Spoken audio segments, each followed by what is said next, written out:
Estimadas amigas, caros amigos, boa noite a todas e todos. Nesse 29 de outubro de 2016, nós precisamos fazer a peripatética motorizada, ou seja, enquanto Wagner faz a condução do veículo e Delano nos acompanha, fazendo a sustentação vibratória dos dois rapazes, como uma mesa mediúnica. Vou recomendar a vocês a leitura de um artigo antigo no site, relativamente antigo, de 2004, A Morte do Floquinha. É uma experiência interessante que atravessei em 1984, há 32 anos hoje comemorados, de falecimento de um coelhinho de estimação meu. É bem interessante que se faça a reflexão sobre o anjo interior, o animal interior, vermos o lado puro nas pessoas e em nós próprios.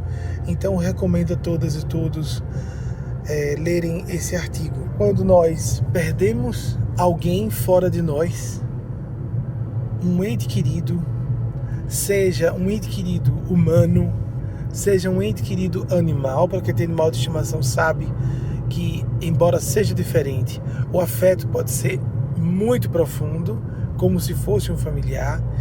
Há diversos autores propondo que cães, gatos, vários animais de porte, como que chocante, bovinos, porque nós nos alimentamos deles, né? Equinos, cetáceos, seriam pessoas, só não humanas, porque não tem pensamento racional, porque não tem consciência, não tem discernimento. A questão moral não chegou a eles ainda, mas rudimentos de sentimentos, inclusive, eles têm. Então, quando perdemos alguém importante para nós, há uma metáfora muito forte trazida pela Divina Providência, uma sinalização muito significativa de que nós temos que introduzir em nosso universo arquetípico, na constelação das subpersonalidades que compõem nosso modo de ser, as funções que aquela pessoa ou aquele ser cumpriu em nossas vidas. Ou cumpria, se for uma pessoa. Aquele ser ou aqueles seres. Nós vamos perdendo entes queridos, a morte física, que provoca separações demoradas entre pessoas que se amam.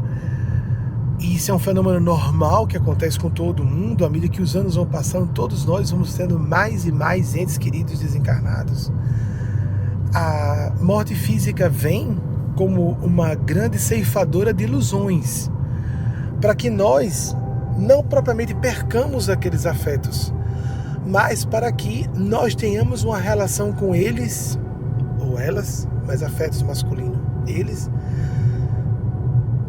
livre de dependência, um afeto mais maduro, mais adulto, mais seguro, com mais autossuficiência, com mais fraternidade e menos apego familiar, porque a família, sobre a maneira biológica, nos traz um instinto muito forte do apego. É a maior das paixões que existe, inclusive sacralizada em nossa cultura, e tem muita razão positiva de ser sacralizada, porque as pessoas exercitam o amor incondicional com a parentela biológica. Então a gente não pode nem combater muito isso, é só dizer que não pode colocar isso acima da consciência só.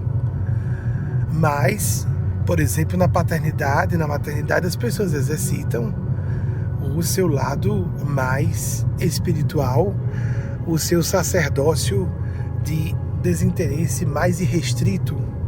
Então por isso nós acreditamos que é necessário nós trabalharmos o distanciamento possível, no sentido de dar importância primacial a alguém em nossas vidas, para que a Divina Providência não julgue importante em algum momento retirar essa pessoa de nossas vidas, antes da hora até. Porque imaginemos, pessoas que passam da casa de 70, de 80 anos, elas estão muito acostumadas a isso. Algumas, inclusive, perderam filhos e filhas, mas já perderam quase todos os seus pais, perderam e começam a perder irmãos, os amigos, conhecidos, e ficam sempre conversando entre si. Quem será o próximo? Quem será o próximo? Essa experiência é enriquecedora, muito enriquecedora. Por isso, esse é um dos motivos muito bons de sermos longevos. Para percebermos que todos estamos de passagem. Nós começamos a ter essa experiência quando somos crianças e temos uma boa relação com avós dos dois sexos. E quando esses avós, nós temos o presente de eles desencarnarem quando nós ainda somos muito jovens, porque há pessoas, pela longevidade dilatada, com os benefícios do sanitarismo, da alimentação, da medicina, etc., as condições de vida estão cada vez melhores. Nós temos pessoas na casa de 30 anos com avós vivos.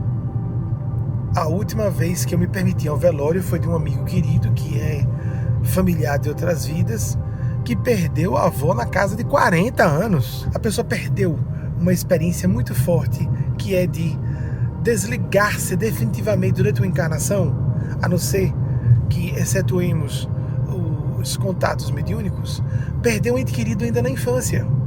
Eu que, por exemplo, perdi 15 entes queridos antes de completar 30 anos, os meus tios mais queridos, minhas duas avós, eu tive uma relação, a materna e a paterna, muito significativa. Essa experiência é única. Sabemos que amamos tanto aquela pessoa, e cadê essa pessoa? E esperarmos pelo reencontro, que expectativa feliz.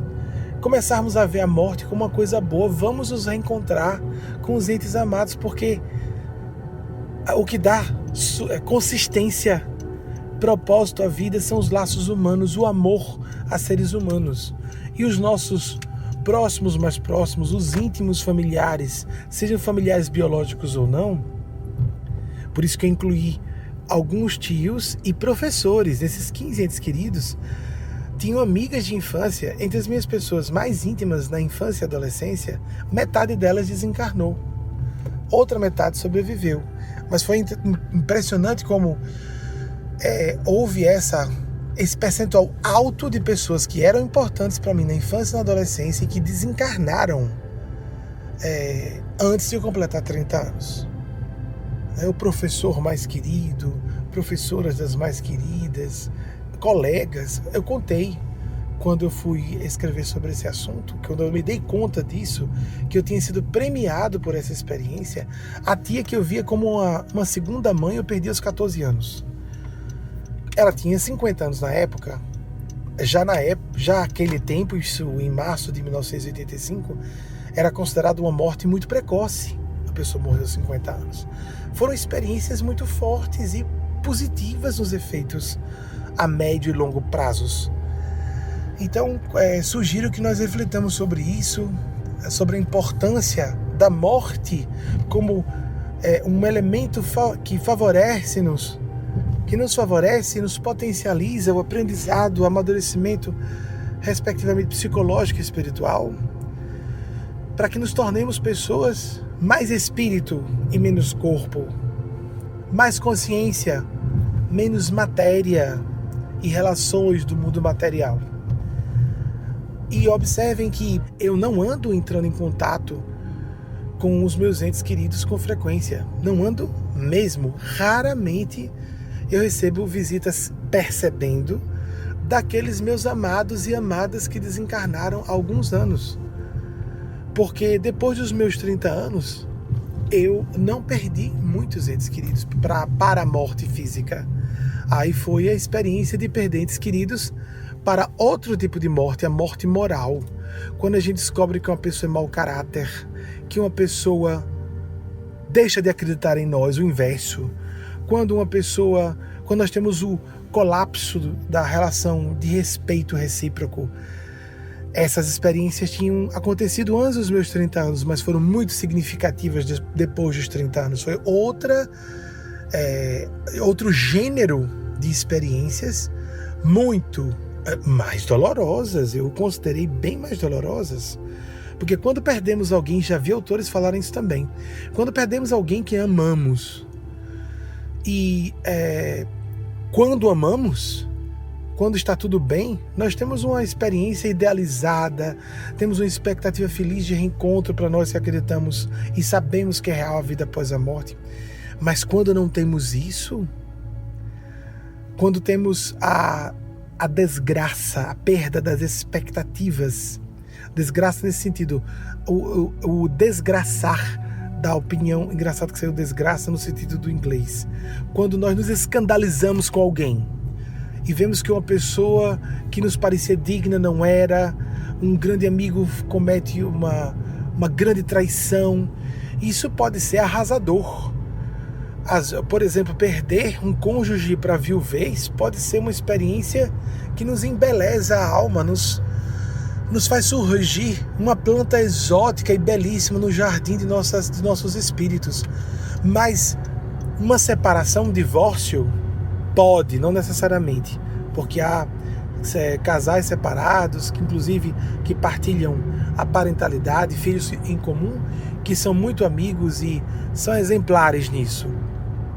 Mas um divórcio, uma separação, pode ter um efeito de um arrasamento no jardim de nossas almas. Há pessoas que mal conseguem se recuperar, algumas não se recuperam, a não ser com outras encarnações. Um trauma passa de uma vida para outra, principalmente quando a pessoa se sente vítima demais, em vez de colher as lições ocultas naquela vivência. E porque houve uma morte moral. A pessoa está viva.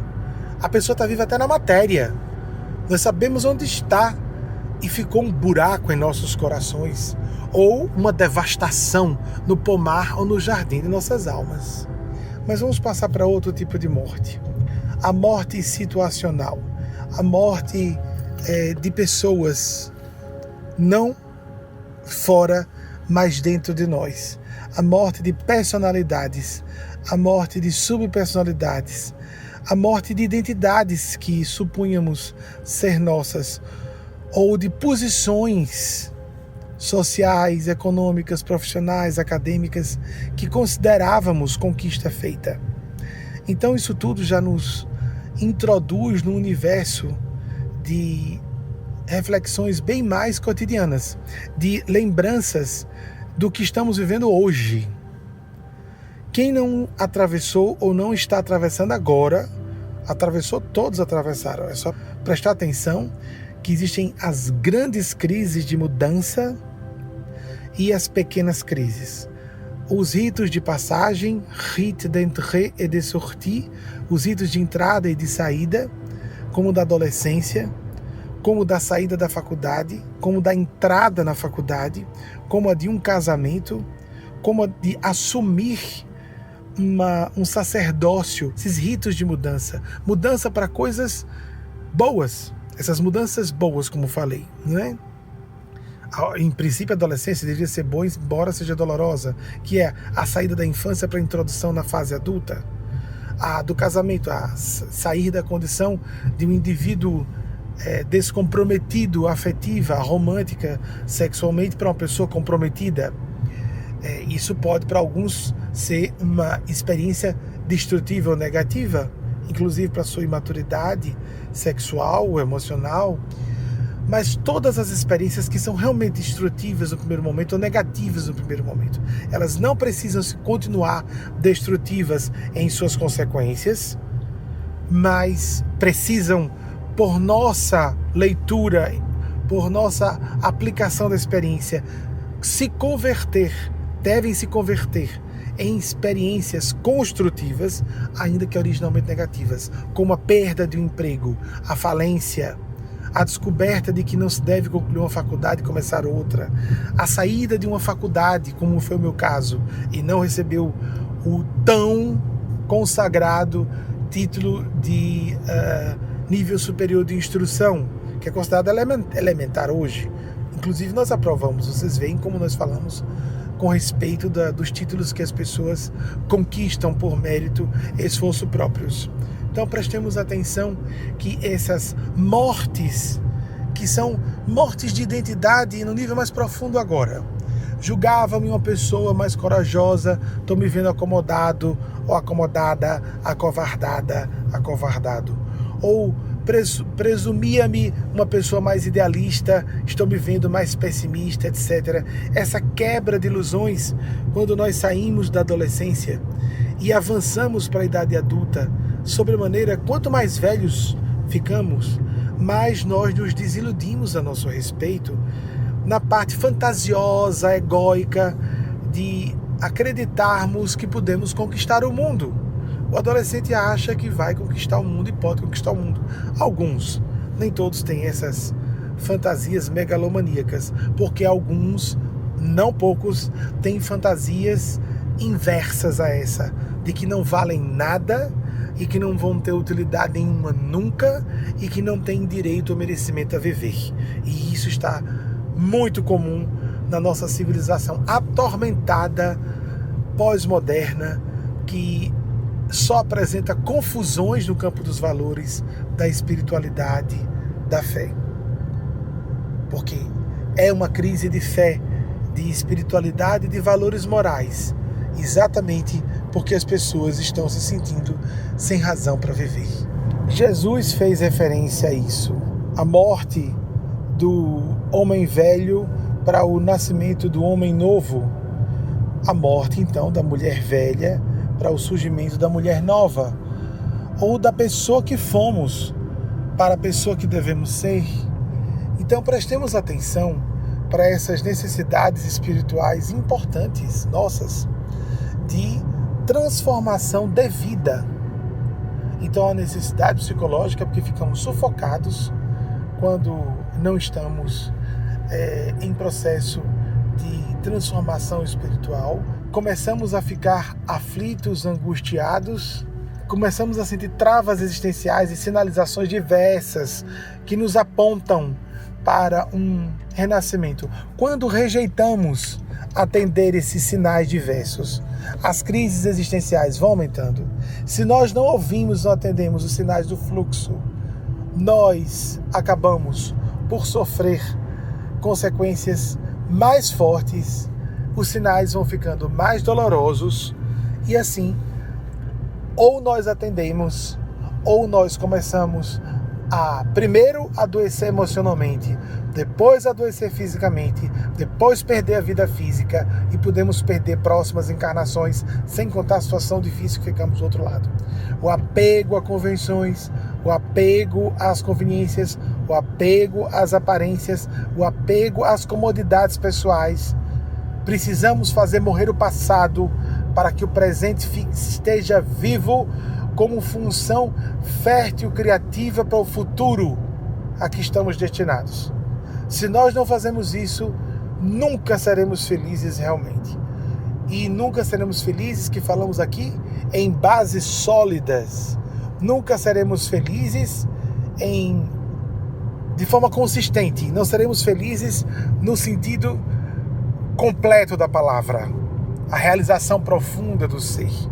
Então, observemos de coração o que nos falta ser feito para nós favorecermos o que Jesus nos propôs, sermos o homem novo, a mulher nova, se não em revoluções extraordinárias. Há pessoas que estão dispostas e estão preparadas. Nem sempre, por estarmos dispostos, teremos condições de fazer isso. Mas há pessoas que estão preparadas a fazerem revoluções imediatas em suas vidas, de modo profundo, de modo amplo. Não esperemos por essas mudanças extraordinárias. Façamos as mudanças possíveis. Mudanças em medida pequena, isso já foi falado em outras ocasiões. Façamos mudanças em medidas pequenas, monitoráveis. Quantifiquemos a mudança. Transformemos a mudança em algo objetivo. Ler tantos minutos por dia. Orar, como a Eugênia propõe, pelo menos 15 minutos ao dia, para que nós observemos se estamos cumprindo a nossa tarefa. Adianta só ficar 15 minutos rezando forçado? Não, mas precisamos nos esforçar na disciplina e dentro daqueles 15 minutos fazer o melhor possível de qualidade, de sintonia, para que depois possamos aumentar o tempo, se for o caso. Colocar como piso, não como meta. 15 minutos não é meta de prece, é piso mínimo. de oração, meditação, visualização a meditação e reflexão em assuntos espirituais, mas para a nossa cultura é muito mais fácil pensarmos em termos de oração, uma conversação com os guias espirituais. Coloque um com sua Angelo Bono, a conversação com o nosso anjo bom, não no sentido de esperar respostas dos guias espirituais, porque se uma pessoa não estiver muito treinada, principalmente no autoconhecimento, pode se enganar redonda e desastrosamente, ouvindo ou imaginando ouvir o que deseja ouvir sobre si e sobre os assuntos que esteja colocando como foco de sua meditação. Todos nós passamos por crises, todos nós precisamos respeitar essas crises e todos nós devemos fazer esforços disciplinares, contínuos, por nos melhorar na área essencial de nossos espíritos, aquele conjunto de tarefas que externamente representam a nossa comunhão com Deus ou o nosso caminhar na direção de uma comunhão maior com os representantes da divindade e a própria divindade por meio da nossa consciência. As práticas de oração, as disciplinas de frequência e atividades espirituais. Precisamos então prestar atenção se estamos agindo de acordo com o que sabemos ser fundamental em nossas vidas. Começamos com as primeiras disciplinas fundamentais, partimos para outras, mas que são complementares, como eu acabei fazendo aqui no início da nossa reunião, a leitura de mensagens do site, a participação de grupos de estudo, a frequência mediúnicas solenes como essa, ou reuniões mediúnicas de enfermagem espiritual. Então tudo isso vai, o trabalho, o voluntariado, vamos assim agregando feixes, fatores comprometedores ou facilitadores do nosso caminho de espiritualidade ou nosso caminho de fé.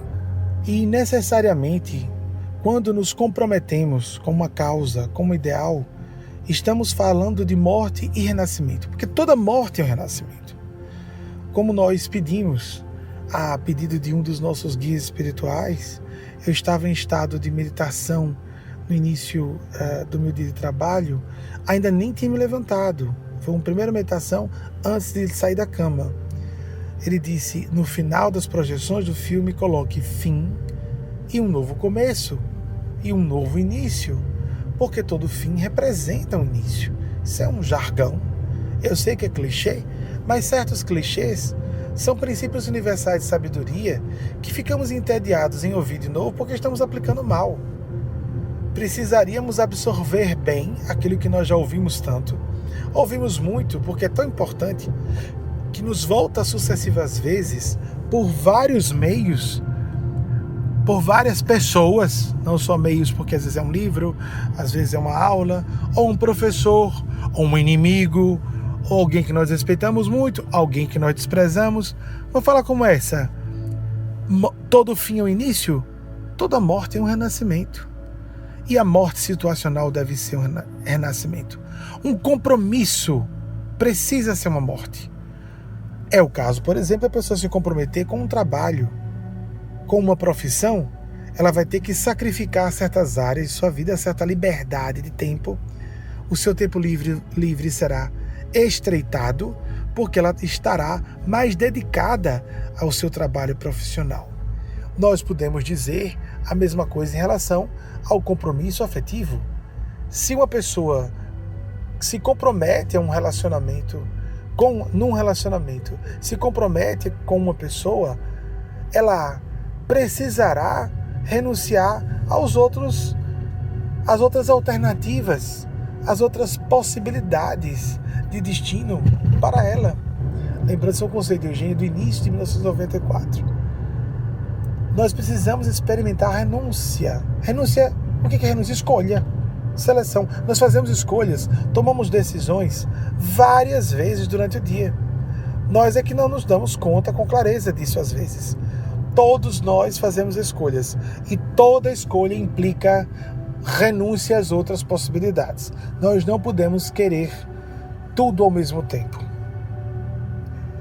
Lembremos do espírito de totalidade, não necessariamente com completude. Completude mesmo é impossível. A pessoa não pode vivenciar caminhos de vida discrepantes entre si. Como já comentei numa situação, num exemplo caricatural extremo, é o caso de um médico cirurgião. Ou ele é médico cirurgião, ou ele é um magistrado. Porque quando se fala de um juiz de direito e um cirurgião, são pessoas que são muito absorvidas por sua função e em áreas bem distintas. Ou que tal ser um matemático? Isso é mais fácil. E um poeta ao mesmo tempo dá para imaginar. Agregar uma função artística a uma função científica. Einstein, por exemplo, era um violinista exímio nas horas de lazer. Mas se ele quisesse ser um violinista exímio profissional, não poderia ser um físico brilhante como foi.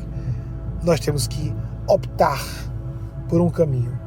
Renúncia significa o sacrifício do menos importante e do provisório ou temporário por algo mais importante e que tem um caráter mais permanente. Ou, de fato, permanente. Nós vamos colocar de outra forma, mais duradouro ou de caráter permanente, às vezes até passando de uma vida para outra. É indispensável que, quando nós nos comprometamos na igreja do cristianismo primordial, a primeira, a de Jerusalém, a casa do caminho, a pessoa chegava, se comprometia em participar daquela agremiação de almas irmãs cristãs e entregava todas as suas posses. Lógico que isso é impraticável hoje. E a partir dali vivia da comunidade no sentido material e no sentido espiritual e psicológico, e tudo era decidido em grupo, e tudo acontecia ali, embora um respeito extremo à autoridade dos apóstolos, sob maneira Pedro, a ponto de Pedro determinar quem estava encarnado ou não, se fosse o caso, quando havia necessidade, e nós já citamos essa passagem em Atos dos Apóstolos, capítulo 5, versículo, se eu não me engano, 1 a 11. Então, nós precisamos nos abrir à experiência da transformação, que é uma dor, é um parto psíquico. Não vamos imaginar que modificações importantes de destino, mudanças efetivas e felizes em nossas vidas aconteçam a troco de coisa nenhuma. Precisamos nos empenhar, nos sacrificar em alguns aspectos, em alguns setores, para abrir possibilidades a outros. Há pessoas que estão sofrendo num casamento, continuam apegadas ao casamento, nunca vai aparecer outra pessoa, provavelmente, dependendo do perfil de personalidade, normalmente não aparece. Primeiro temos que nos desapegar do que temos para nos abrir a algo diferente. Não para aquele tipo de saturação fútil da monogamia serial, a cada 2 anos mudando de parceiro e nunca aprofunda a relação, porque a pessoa só vive de fortes emoções, fortes sensações e, portanto, de muita imaturidade psicológica, nunca podendo, portanto, também desfrutar os efeitos de um relacionamento duradouro. Não dessa forma. Que todas e todos nós, nessa fase nova de grandes mudanças, de grande transformação, façamos o nosso melhor. Cada um sabe o que é devido para si, de acordo com os ditames, as determinações de sua consciência, de acordo com a inspiração que receba dos guias espirituais. Então procuremos, providenciemos agir de conformidade com essas sinalizações, sob maneira internas, porque vão convergir com as externas, mas procurando sempre entender que, principalmente, as internas têm que ser ouvidas, porque uma sinalização externa que não seja validada por intuições, pela voz da consciência, pelo que nós sabemos ser razoável, se não racional, e principalmente que seja do campo dos nossos princípios, do nosso ideal, essa sinalização externa não deve ser vista como algo positivo. Só pode ser o contrário, para nos reforçar, dizer não e dizer sim ao ideal de nossa consciência. Cada situação é uma situação, cada caso é um caso. Irmão, pelos laços espírito, visivelmente, canalizando os mestres e mestras do plano sublime, Benjamin.